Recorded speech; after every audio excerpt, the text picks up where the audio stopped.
주님께서 여러분과 함께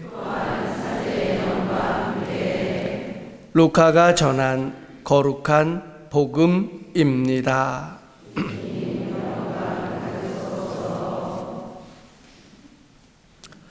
바로 그때에 어떤 사람들이 와서 빌라도가 갈릴레아 사람들을 죽여 그들이 바치려던 제물을 피로 물들게 한 일을 예수님께 알렸다. 그러자 예수님께서 그들에게 이르셨다. 너희는 그 갈릴레아 사람들이 그러한 변을 당하였다고 해서 다른 모든 갈릴레아 사람보다 더 큰 죄인이라고 생각하느냐? 아니다. 내가 너희에게 말한다. 너희도 회개하지 않으면 모두 그처럼 멸망할 것이다. 또 실로암에 있던 탑이 무너지면서 깔려 죽은 그 18사람, 너희는 그들이 예루살렘에 사는 다른 모든 사람보다 더 큰 잘못을 하였다고 생각하느냐? 아니다. 내가 너희에게 말한다. 너희도 회개하지 않으면 모두 그렇게 멸망할 것이다. 예수님께서 이러한 비유를 말씀하셨다. 어떤 사람이 자기 포도밭에 무화과 나무 한 그루를 심어 놓았다. 그리고 나중에 가서 그 나무에 열매가 달렸나 하고 찾아보았지만 하나도 찾지 못하였다. 그래서 포도 재배인에게 일렀다. 보게, 내가 3년째 와서 이 무화과 나무에 열매가 달렸나 하고 찾아보지만 하나도 찾지 못하네. 그러니 이것을 잘라버리게, 땅만 버릴 이유가 없지 않은가? 그러자 포도 재배인이 그에게 대답하였다. 주인님, 이 나무를 올해만 그냥 두시지요. 그동안에 제가 그 둘레를 파서 거름을 주겠습니다. 그러면 내년에는 열매를 맺겠지요. 그러지 않으면 잘라 버리십시오. 주님의 말씀입니다.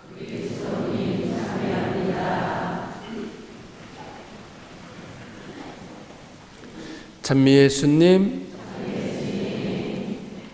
한 주일 동안 안녕하셨습니까? 지난주에 제가 안 나타나서 2주일 만이죠. 네. 그래서 더 반가운 것 같습니다. 지난주에는 정남성당이 50주년인데 그곳에 신앙에 관련된 그런 토크 콘서트를 준비를 했어요. 그래서 거기에 제가 이제 패널로 교우분들이 질문하면 대답해주는 전직 복음화 국장이었다는 죄로다가 거기에 가서 그 콘서트를 함께 하느냐고 지난주에는 제가 자리를 잠깐 비웠습니다. 덕분에 우리 보좌 신부님이 교종미사 데뷔를 하셨죠? 찔뚝대면서 많이 좋아지셨어요? 감사드립니다. 사순절 3번째 주간입니다. 잘 보내고 계시죠? 네. 이 사순의 시기를 우리가 어떻게 보내느냐에 따라서 부활의 기쁨이 내게 더 충만하게 다가오게 되고 더 큰 믿음이 자리하면서 우리 신앙이 내 삶의 기쁨이 되고 또 커다란 은혜로움이 자리하게 됩니다. 이 사순의 시기는 오늘 복음에 비추어 본다면 이 열매 맺지 못하는 무화과 나무를 잘라버려야 되겠다 그러셨더니 포도나무 관리인이 한 해만 더 두고 봅시다. 제가 둘레를 파고 거름을 주겠습니다. 그러면 열매를 맺겠죠. 이 사순의 시기는 바로 이 둘레를 파고 거름을 주는 때입니다. 이때 거름을 잘 줘야 돼요. 만일 그냥 넘겨서 열매를 맺지 못하면 어떻게 됩니까? 잘라버리는 거지. 잘리는 수가 있습니다. 오늘 독서와 복음의 말씀 안에서 하느님은 모세를 통해서 이스라엘 백성을 이제 에집트에서 구원해 내기로 좋은 마음을 품으셨습니다. 그리고는 그들을 여러 기적을 통해서 이제 에집트에서 탈출을 시키죠. 그 안에서 파스카 기적이 일어납니다. 탈출 과정에서 이 파스카는 통과하죠. 어디를 통과합니까? 죽음의 천사가 에집트의 모든 첫 배들, 짐승이든 사람이든 첫 배를 다 죽입니다. 그런데 이스라엘 민족만은 양을 잡아서 문설주에 피를 바르죠. 피를 바르고서는 그 안에서 이스라엘 백성들은 죽음의 천사가 그냥 지나가기를 간절히 기도하면서 급하게 파스카의 음식을 먹습니다. 누룩이 안 든 빵과 양고기를 쓴 나물과 함께 먹으면서 하느님이 심판을 잘라버리는 거죠. 첫 배들을 다 쳐 죽이는 그 심판의 두려움 속에서 그들은 구원을 받습니다. 이 죽음의 천사가 거쳐서 이스라엘 민족의 첫 배를 죽이지 않고 그냥 통과했다. 지나갔다. 그래서 파스카, 패스입니다. 패스. 통과했다는 거죠. 그 기적을 통해서 결국은 이스라엘 백성을 에집트에서 탈출시킵니다. 이 과정 안에서 하느님의 구원 의지가 담겨져 있습니다. 그런데 이 상징적인 의미는 곧 악에 빠져 있는 사람의 무리 안에서 선한 당신의 무리를 구원하고자 하시는 하느님의 의지가 담겨 있음을 상징적으로 말해 줍니다. 그런데 그렇게 이스라엘 백성을 기껏 끄집어내 갖고는 이제 당신의 약속한 땅으로 인도해 가는 과정에서 여러 가지 모습으로 단련을 시키십니다. 40년 동안을 광야를 헤매게 만들었으니까 얼마나 힘이 들었겠습니까? 하지만 그 안에서 그 시련을 통해서 정화하고 단련시키며 당신의 백성으로 만들고자 하십니다. 그런 과정에서 사람들은 이제 힘이 들죠. 지치고. 그러니까 어떻게 합니까? 투덜거립니다. 아니 그래 기껏 나를 데리고 나와가지고 이 생고생을 시키냐. 갈증에 배고픔에 온갖 힘겨움에 시달리니까 하느님이 도대체 왜 나를 이렇게 못 살게 구는지 모르겠다. 그러며 투덜거립니다. 또 악을 탐하죠. 악한 것에 다시 과거로 돌아가서 내 안에 탐욕에 사로잡혀 있는 모습을 보이게 합니다. 그러니까 하느님이 화가 나셨죠. 그래서 이스라엘 백성에게 여러 가지 모습으로 그들을 단죄하시는데 그 가운데 하나는 불뱀을 보낸 겁니다. 불뱀을 보내서 그들을 꽉 물어가지고 죽게 하죠. 그때 모세는 구리뱀을 만들어 놓고 그 구리뱀을 바라본 사람은 죽지 않았다. 그 구약의 역사 안에서 드러나는 상징들, 그 상징들은 다 어디로 이게 집중이 되어 있느냐면 십자가의 주님에게로 집중이 됩니다. 예수님께서 파스카 만찬 때 바로 성체성사를 세우시죠. 우리는 성목요일에 그것을 기념합니다. 그 파스카의 만찬에 세우시는 성체 성사, 문설주에 바르는 양의 피가 곧 예수님의 피가 됩니다. 그리고 받아 먹어라. 예수님의 성체, 그들이 먹었던 양의 고기가 성체가 되는 거죠. 누룩 없는 빵과. 그래서 이 성체 성사를 통해서 우리를 구원해 주고자 하시는 하느님의 구원 의지가 그대로 담겨져 있습니다. 그리고는 예수님의 십자가, 마치도 구리뱀을 본 이들이 죽지 않은 것처럼 주님의 십자가를 바라보는 이들이 죽지 않고 구원에 동참하게 되는 것. 이 상징들, 구약과 신약의 예수님의 모습이 서로 연결되어 있습니다. 오늘 독서의 말씀은 그 연결의 고리 안에 우리가 있는데, 문제는 뭐냐 하면 악을 탐하고 투덜거린다는 거죠. 그러면서 아니 왜 이렇게 하느님께서는 나를 불러내셔가지고는 고생만 직사게 시키냐는 겁니다. 좀 기껏 불러줬으면 잘 좀 해주지, 우리가 청하는 대로 좀 기도 좀 들어주시고 축복도 내려주시고 이 세상을 살면서 더 편안하게 해주셔야 되는데, 우리로 하여금 주님이 가져다 주는 거는 더 큰 고생과 희생과 도무지 더 나아진 게 아무것도 없으니 내가 주님을 믿는 보람이라고는 찾아볼 수가 없다. 차라리 그냥 옛날 모습으로 돌아가는 게 낫지 않겠느냐. 그러면서 투덜거리고 악을 탐한다. 이 부분을 독서에서는 이야기해 주고 있습니다. 이제 문제는 우리가 오늘 복음을 통해서 성찰을 해야 하는데, 첫 번째로 나오는 부분들은 바로 갈릴레아 사람들이 빌라도한테 그냥 뜬금없이 날벼락을 맞아서 제단 위에서 죽습니다. 또 실로암 탑이 무너졌을 때 18명이 깔려 죽었습니다. 도대체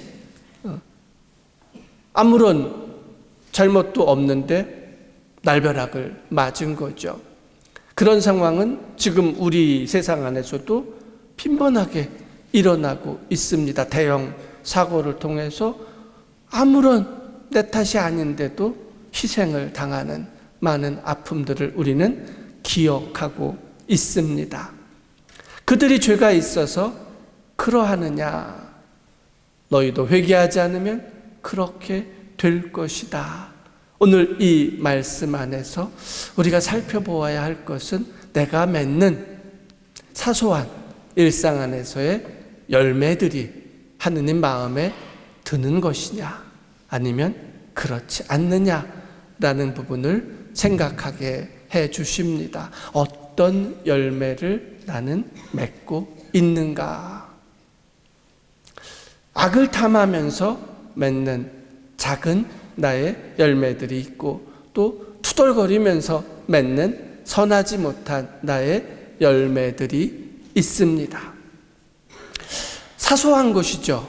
그런데 내가 맺어내는 것들이 마치도 광야의 이스라엘 백성들이 투덜거린 것처럼 그렇게 불만투성이의 열매들을 맺어 놓고 있다면, 그런 사소한 좋지 않은 열매들이 결국은 모여서 내 탓도 아닌 어떤 아무도 예기치 못했던 순간에 우리는 목숨을 잃게 된다는 겁니다.